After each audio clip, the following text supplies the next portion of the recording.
With today being the first day of school for a lot of you all's kids, I want to give you some insight into the school and what they're telling the teachers when it comes to education versus behavior.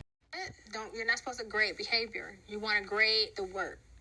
So if you don't turn it in, what you talking about? That's what they tell you. You can't give them a 0 because that's a grade for behavior. Huh? They didn't do the work though. So you can't. How you give them a 0?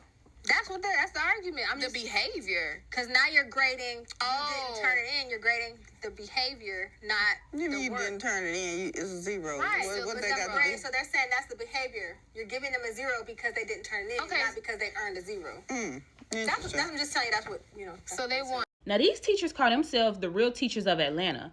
And I don't know if you remember, but the young man that came on and stirred the pot, letting us know that a lot of those 7th graders weren't able to read in his class, he was also working in the Clayton County school system. And I just want you all to see how they're going to be grading your kids if, let's say, they don't turn in the work, just so you can be up on game. You made let's say if you made a 10, it's a 60.